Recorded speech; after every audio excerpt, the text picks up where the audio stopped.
In what ways does your media product challenge forms and conventions of real media products?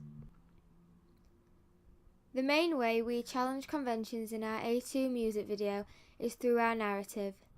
Bennett, 2006, said that all media production takes place in the light of other media production. Therefore, as a group, we looked at real media texts of the indie genre we aim to create.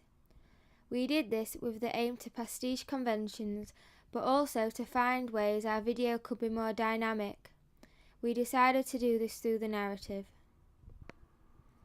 A stereotypical narrative for an indie music video would be about a happy relationship between two characters. For example, in Eliza Doolittle and Disclosure's video You and Me, the linear narrative of the adventures as a couple, with the two shots reinforcing the romance of the relationship.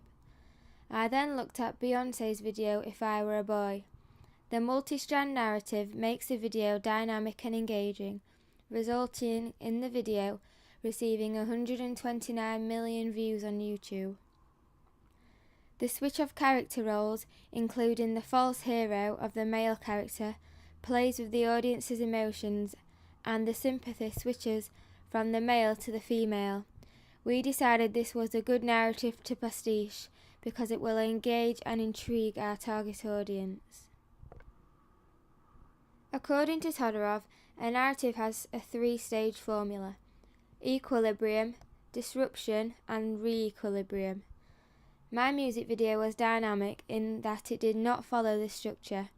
When the characters were in the disruption stage when they argue, the narrative does not turn into a re-equilibrium, but rather a re-disruption, as the female then becomes unfaithful to her partner. By doing this, we were being experimental with our narrative in order to engage our target audience.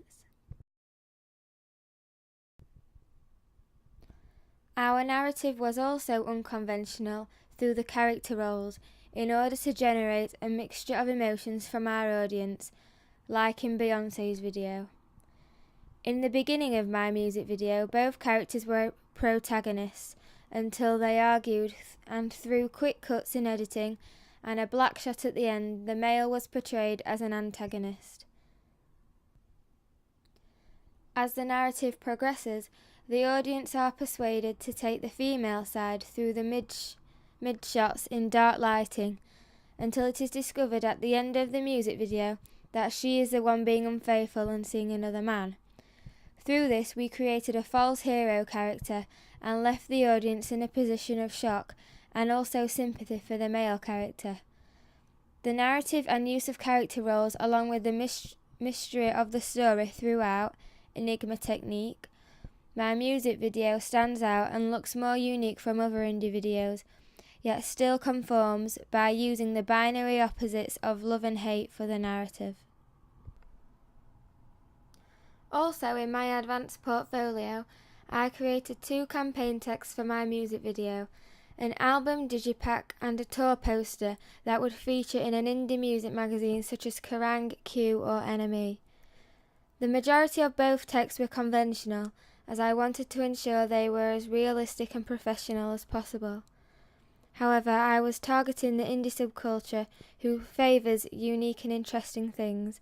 I therefore decided my album digipack would have one aspect more dynamic than normal indie album covers. I decided that I would do this through the text, and started by researching typography into Google. I discovered different ways to display my text more interestingly. I looked at one particular example of an anatomically correct heart as an idea to shape the tracks of the songs for the back of my cover. Through Photoshop, I was able to create the same outline and insert my track lists over the top. Also for my digipack, I used typography again to make my front cover stand out and appeal to my audience. I scribbled down hundreds of words onto paper and scanned the sheet in and opened it up into Photoshop. I was then able to cut out the words into small shapes and arrange them into the shape of a rose. This created an intertextual reference to the main song in the album and also the song I created my music video to, Emily's Rose.